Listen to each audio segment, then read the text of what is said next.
When should I talk to my kids about sex?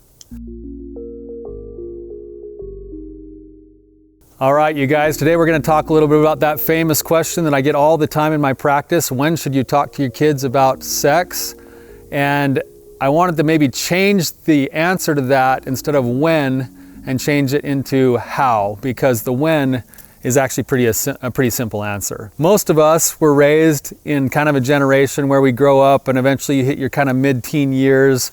And if we're lucky, one of our parents kind of takes us for a drive or pulls us into the back room or something and has, the talk with us. And the talk is this like awkward thing that you got dragged into some room and had an adult kind of tell you all about the birds and the bees, and that's for most of us who were lucky. The rest of us kind of had to find it out in other ways, through our friends or through pornography or other stuff, and of course that wasn't healthy either. And so the answer to the question isn't when you should start talking to your kids about sex, the answer to that is now. As soon as a child is born, they're already built, hardwired with certain sexual things. And then of course, as they start to prep for their adolescence, those feelings start to turn on, they start to get curious. But the place to start teaching our kids about sex is from the very beginning, at age-appropriate levels. We should be using proper language and terminology when we talk about our bodies with our kids. It should be okay for our kids to be able to ask questions, not only about their bodies, but about the opposite sex bodies, because they become curious about those things. And if we as adults are comfortable enough with our own sexuality and with the ability to talk with our kids, what we do is we start to inoculate them from needing to go and find those answers from the places that aren't helpful, like pornography or like friends who don't even understand those things either.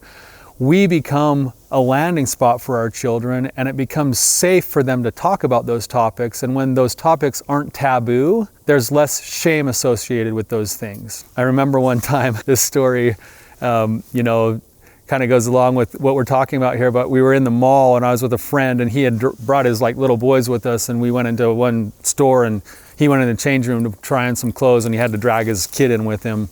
And I just heard, kind of out in the hallway, I just heard this loud yell from a kid that said, "Dad, I want to see your penis."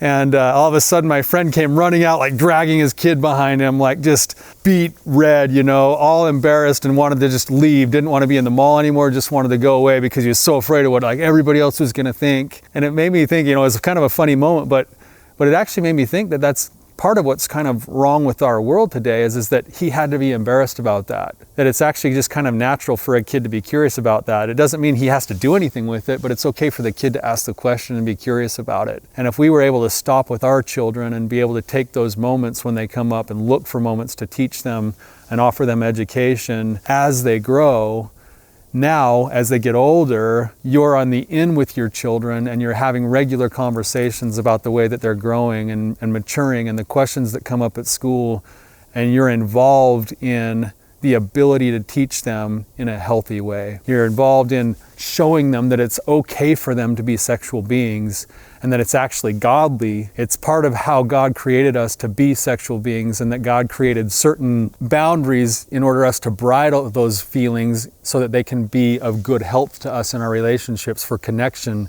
in our future relationships after we've been married. That power to teach those things goes away when we don't step into that role early and often. There is no such thing as one talk. The talk happens from the time your child's 2 or 3 all the way till the time that they're getting married. And if you can be involved in that in an ongoing process kind of a way, that's the best way to inoculate your child from some of those other challenges that they'll face with learning in the wrong places. Hopefully that's helpful. Have a great day. Thank you so much for being here with me. If you found this to be valuable for you, please hit the like and subscribe button. If you're facing particular struggles that you need help with or roadblocks that you're running into, please submit a question. I'd be happy to answer it for you.